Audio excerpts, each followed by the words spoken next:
Hello दोस्तों, मेरे YouTube channel NK sir triple C में आपका बहुत बहुत स्वागत है। आज हम शुरू करने जा रहे हैं इंडियन पॉलिटी। आज हम इंडियन पॉलिटी के जितने भी बेसिक कुछ शब्द हैं, पहले हम उसके बारे में डिस्कशन करेंगे, फिर जिस तरह समय होगा उस तरह से आगे बढ़ते चले जाएंगे। इस वीडियो में केवल जीरो से जो बच्चे इंडियन पॉलिटी से डरते हैं, चाहे कुछ शब्दों को नहीं समझ पाते हैं, पहले हम उनके बारे में जानेंगे और उन शब्दों से पहले बच्चों को फेमिलियर होना होगा, ताकि आगे अगर पढ़ाई हो तो शब्दों का इस्तेमाल किया जाए तो अच्छा से समझ में आए। तो हमारे देश में जो व्यवस्था है वो संघात्मक व्यवस्था, एक संघात्मक शब्द है, संघात्मक व्यवस्था। और कुछ ऐसे देश हैं जहाँ पे एक दूसरी व्यवस्था चलती है जिसको हम एकात्मक व्यवस्था बोलते हैं। पहले हम संघात्मक और एकात्मक क्या होता है उस पर प्रकाश डाल देते हैं, उसको समझते हैं। संघात्मक क्या होता है? जैसे हमारे देश में, ये हमारा मान लीजिए कि देश हो गया, तो इस देश में छोटे छोटे 28 राज्य और कुछ केंद्र शासित प्रदेश भी है। केंद्र शासित प्रदेश क्या होता है उसके बारे में भी थोड़ा समझ लेते हैं कि केंद्र शासित प्रदेश क्या होता है। केंद्र शासित प्रदेश भी एक तरह से राज्य ही है। उस पर फर्क ये रहता है, केवल अंतर ये है कि उस पर सीधा केंद्र का नियंत्रण रहता है, इसलिए वो केंद्र शासित प्रदेश हो जाता है। तो संघात्मक में वो होता है, जैसे मान लीजिए कि ये राज्य है, ये हमारा देश है, तो इसमें छोटे छोटे राज्य भी हैं। तो मान लीजिए यहाँ पे एक सेंटर में भी सरकार होती है अपनी, और हर एक राज्य में भी अपनी अपनी सरकारें होती हैं, ठीक है। तो यहाँ की इसमें अगर मान लीजिए कि कोई व्यक्ति है तो इसकी दो पहचान होती हैं। एक अपनी राज्य की, जैसे अगर हम बिहार के हैं तो हम बिहारी भी हैं, हमारी एक राज्य की पहचान हुई, और हम भारत के हैं तो भारतीय भी हमारी एक पहचान हुई। तो यहाँ पे देखें कि यहाँ पे इन राज्य और केंद्र दोनों को मिला करके जो बनता है, एक से अधिक चीजें एक जगह मिल जाती हैं तो उसी को हम संघ बोलते हैं, ग्रुप बोलते हैं, ठीक है। तो इस तरह से व्यवस्था जिसमें होती है कि केंद्र भी हो और राज्य भी हो, दोनों की अलग अलग, केंद्र का भी फोकस इस पे हो और राज्य का भी अलग से फोकस हो, ठीक है, अपनी अपनी फोकस होती है। तो इस तरह की व्यवस्थाएं जिसमें होती हैं उसको संघात्मक कहते हैं। जैसे और एकात्मक की थोड़ी बात कर लेते हैं, फिर और कुछ जो अंतर होंगे उसको हम समझाएंगे। एक मान लीजिए कि यह कोई देश हो गया, इसमें अलग अलग छोटे छोटे राज्य भी होंगे। तो मान लीजिए कि यहाँ पे केंद्र है, केंद्र में कोई सरकार है, तो सीधा इनका नियंत्रण इन राज्यों पे भी होता है।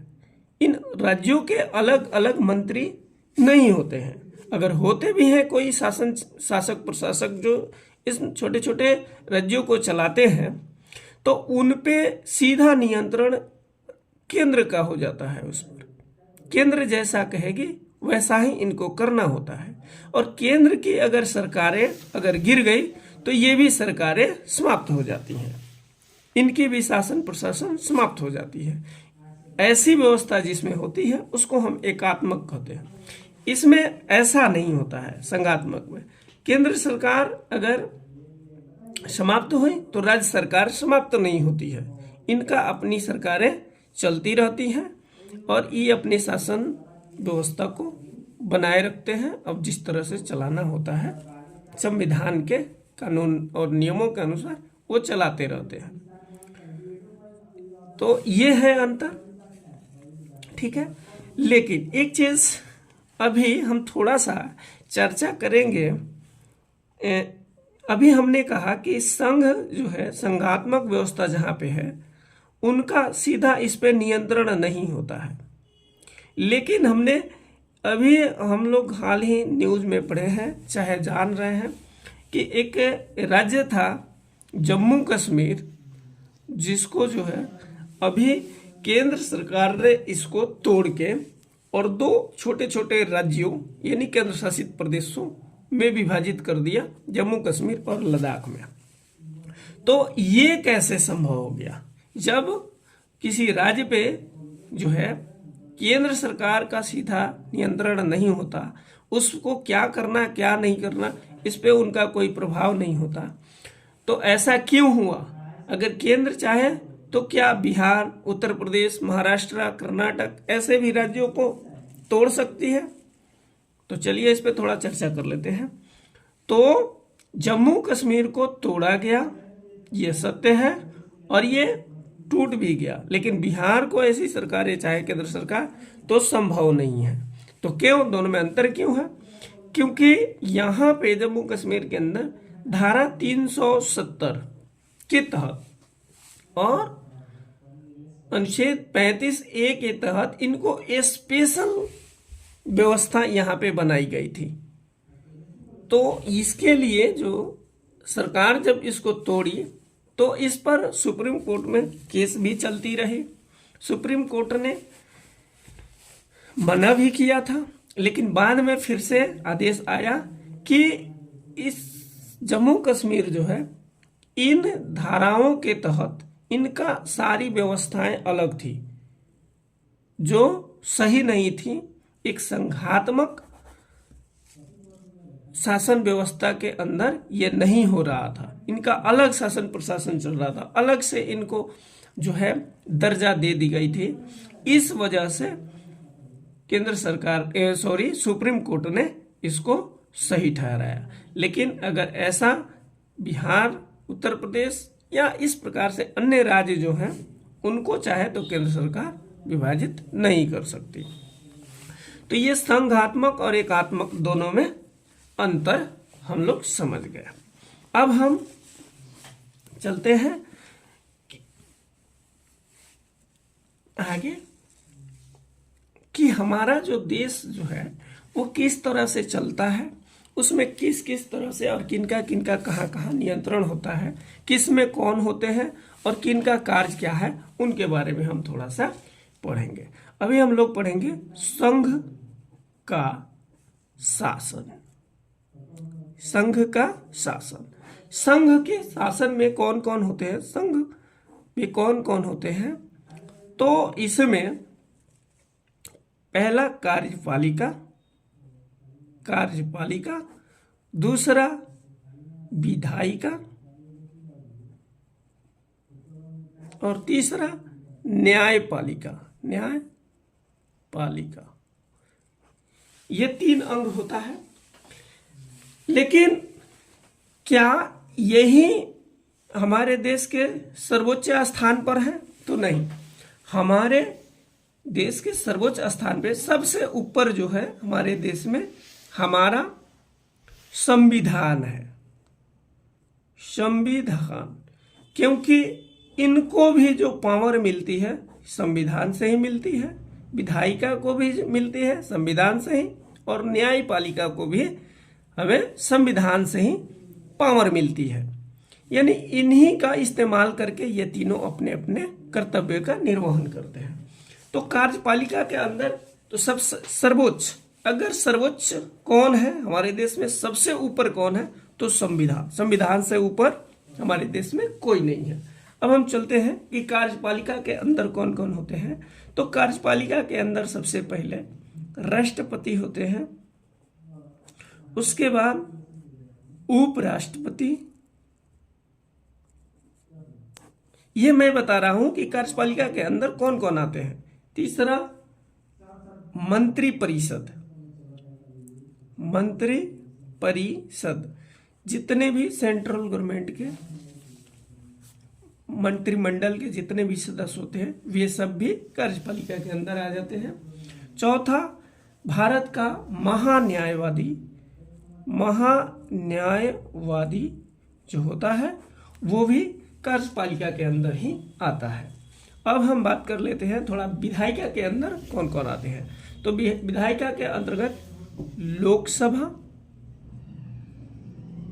और दूसरा राज्यसभा। राज्यसभा। अब हम थोड़ी सी पहले बात कर लेते हैं लोकसभा और राज्यसभा के बारे में। तो ये हमारा हो गया लोकसभा और ये हमारा हो गया राज्यसभा। लोकसभा को हम बोलते हैं निम्न सदन, निम्न सदन, और राज्यसभा को बोलते हैं उच्च सदन बोलते हैं। दोनों के सदस्य जो है मेंबर ऑफ पार्लियामेंट ही कहलाते हैं। अब हम थोड़ा सा बात करते हैं कि इनमें क्या अंतर है, इनको निम्न सदन और इसको उच्च सदन क्यों कहा जाता है। तो दोस्तों, इनके जो सदस्य होते हैं दो तरीके से चुने जाते हैं। पहला निर्वाचन के तहत, निर्वाचन के तहत, और दूसरा मनोनीत किए जाते हैं, मनोनीत किए जाते हैं। तो मनोनीत के द्वारा और दूसरा निर्वाचन से। दोनों राज्यसभा हो या लोकसभा हो, दोनों के सदस्यों को इन दो तरीकों से चुना जाता है। अब हम थोड़ा सा बात कर लेते हैं निर्वाचन क्या होती है, मनोनीत क्या होती है। तो दोस्तों, सबसे पहले हम थोड़ा सा याद दिलाते हैं, बचपन में हम लोगों ने जब प्राइमरी या मिडिल स्कूलों में जब हम लोग पढ़ाई करते थे, तो उसमें मान लीजिए एक विद्यालय में 50 बच्चे हैं, 50 बच्चे। गुरुजी अपने सुविधा के लिए एक इसमें से मॉनिटर चुनना चाहते थे। मॉनिटर चुनते थे कि अगर क्लासरूम खाली हो तो उसको संभालेगा कौन, इसके लिए एक मॉनिटर चुना जाता था। अगर गुरुजी डायरेक्ट किसी एक बच्चे को जो टैलेंटेड हो, या मान लिए कि वो थोड़ा पढ़ने में तेज तरार हो, तो वैसे बच्चों को गुरुजी डायरेक्ट चुन देते थे मॉनिटर। तो डायरेक्ट चुन देते थे, तो उस डायरेक्ट चुनने की प्रक्रिया मनोनीत हो गया। डायरेक्ट अगर किसी को किसी चीज का सदस्य बना दिया जाए तो उसको मनोनीत बोलते हैं। अगर मान लीजिए कि इस एक जैसे 2-4 ऐसे माने खूब टैलेंटेड बच्चा कोई है, उसी के समरूप या सिमिलर का 2-4 और बच्चे हैं, ठीक है, तो उसमें अगर गुरुजी कंफ्यूज हो जाते हैं कि किसको हम मॉनिटर चुने, तो 2 या 3 बच्चों को खड़ा कर देते थे और बाकी बच्चों से बोलते थे, वोटिंग करवाते थे कि आप बताएं कि इनमें से किस बच्चा को मॉनिटर चुना जाए। तो 2 या 3 बच्चों में से एक बच्चा को, जिसको ज्यादा बच्चे सपोर्ट करते थे, उनको चुन दिया जाता था। यानी बच्चों के द्वारा जो चुना गया मॉनिटर, बच्चों के वोटिंग के द्वारा, तो ऐसे मॉनिटर को जो चुनाव हुआ, इसको हम उस प्रक्रिया को हम निर्वाचन कहते हैं, निर्वाचन। अब आइए इसी एग्जाम्पल के तहत हम इनको भी समझते हैं। अगर किसी सदस्य को जनता के द्वारा अगर सीधे हम चुन देते हैं, इस लोकसभा का सदस्य को अगर जनता के द्वारा सीधे चुनते हैं, तो हम इसको कहते हैं निर्वाचन। तो निर्वाचित होकर के कुल सदस्य जो है हमारे भारत में 543, कुल सदस्य जो है 543 जो निर्वाचित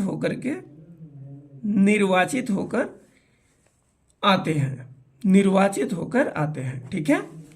और 2 सदस्यों को राष्ट्रपति द्वारा एंग्लो इंडियन समुदाय से 2 सदस्यों को मनोनीत करके सीधा भेज दिया जाता है।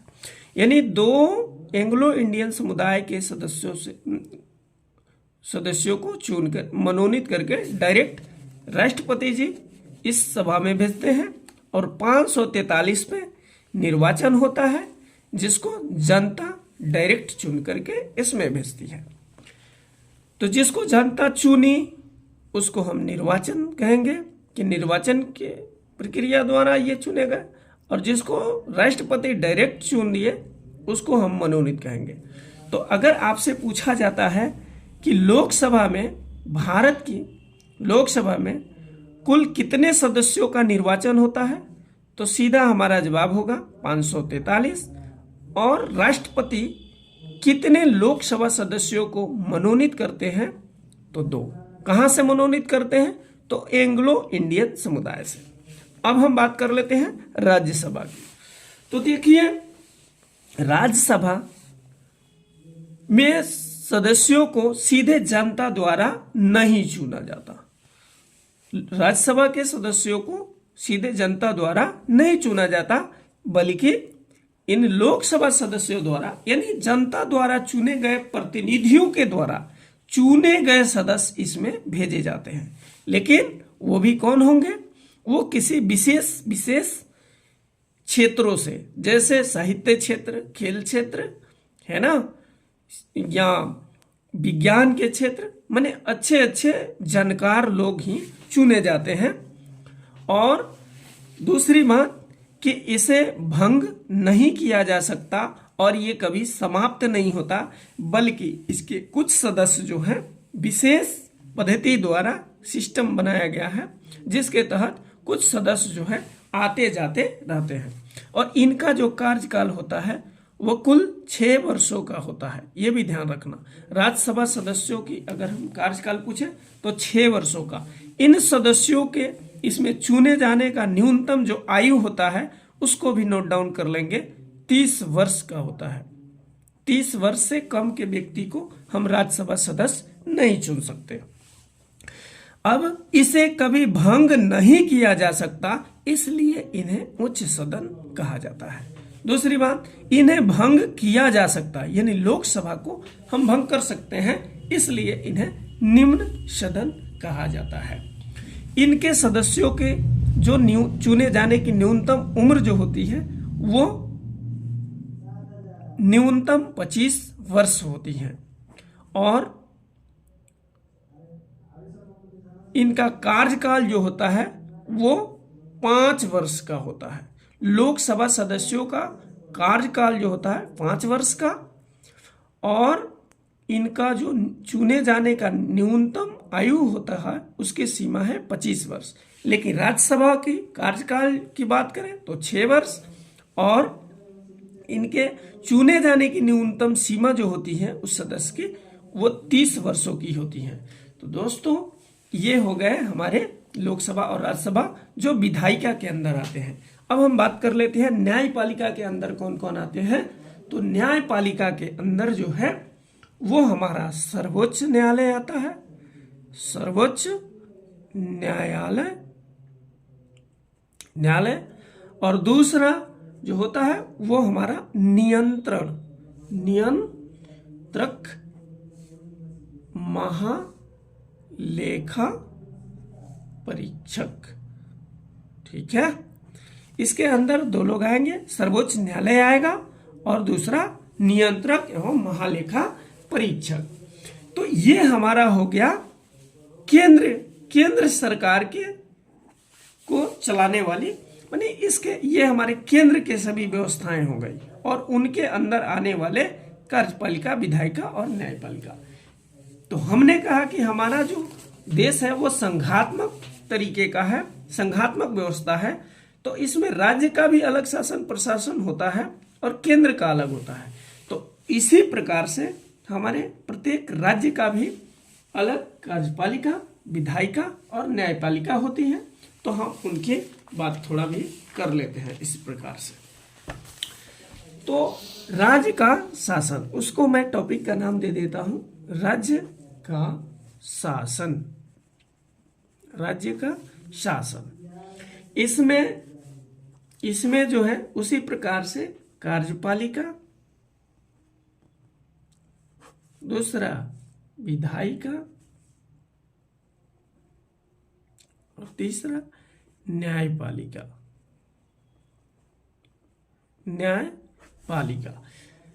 तो इस प्रकार से अब हम थोड़ा बात कर लेते हैं कि कार्यपालिका के अंदर राज्य शासन व्यवस्था में कौन कौन लोग होते हैं। कार्यपालिका के अंदर हमारा पहला राज्यपाल, दूसरा मुख्यमंत्री, यानी केंद्र में जो हमारा राष्ट्रपति होता था उसी के जगह जो होता है राज्य में हमारा राज्यपाल, जहां पे वहां प्रधानमंत्री होते थे, मंत्री परिषद, उसके जगह पे ये हमारा मुख्यमंत्री, और इनके भी मंत्री परिषद, इसके भी मंत्री परिषद भी इसी में आता है। ठीक है। और चौथा जो होता है इसमें महाधिवक्ता, ये भी कार्यपालिका के अंदर, राज्य शासन व्यवस्था के अंदर। विधायिका में पहला विधानसभा और दूसरा विधान परिषद। जिस प्रकार से उसमें जो है लोकसभा होती थी, लोकसभा के समरूप ये विधानसभा, और राज्यसभा के समरूप जो है ये विधान परिषद होता है। ध्यान रहे कि जिस राज्य में द्विसदनात्मक व्यवस्था होगी, द्विसदनात्मक व्यवस्था, उसी में ये विधान परिषद होंगे। जिस राज्य में एक सदनात्मक व्यवस्था है उसमें केवल और केवल विधायिका के अंदर विधानसभा ही होते हैं, उसमें विधान परिषद की कोई आवश्यकता नहीं होती और न चुने जाते हैं। जैसे हमारा बिहार राज्य जो है वो द्विसदनात्मक है, तो इसमें विधानसभा भी होंगे और विधान परिषद भी। ठीक है। उसी तरह उड़ीसा की अगर मैं बात करूँ, झारखंड की बात करूँ, तो उसमें एक सदनात्मक व्यवस्था है, तो वहां पर विधान परिषद की चुनाव नहीं होती है, वहां केवल विधानसभा। ठीक है। और अब हम बात कर लेते हैं न्यायपालिका की। तो न्यायपालिका के अंदर हमारा सर्वोच्च न्यायालय भी होता है, सर्वोच्च न्यायालय, और दूसरा सर्वोच्च न्यायालय और उच्च न्यायालय, सर्वोच्च न्यायालय और उच्च न्यायालय, ये दोनों आ जाते हैं न्यायपालिका के अंदर। अब हम लोग अगली वीडियो में, आज के लिए मैं इतना ही रहने देता हूं, वीडियो लंबी हो रही है। अब आप लोगों को अगर ये टॉपिक और मेरा पढ़ाना अगर इंटरेस्टिंग लगता है, अच्छा लगता है, तो आप कमेंट बॉक्स में अगर बताएंगे तो आगे मैं इन सब के बारे में बारी बारी से हम लोग पढ़ेंगे। राष्ट्रपति, उपराष्ट्रपति, मंत्रिपरिषद, महान्यायवादी, इन सब के बारे में बारी बारी से पढ़ेंगे। फिर हम राज्य शासन व्यवस्था में चलेंगे, तो इन सब के बारे में बारी बारी से एक अलग अलग टॉपिक बनाकर हम लोग पढ़ेंगे। अगर वीडियो अच्छी लगती है तो कमेंट बॉक्स में जरूर बताएंगे।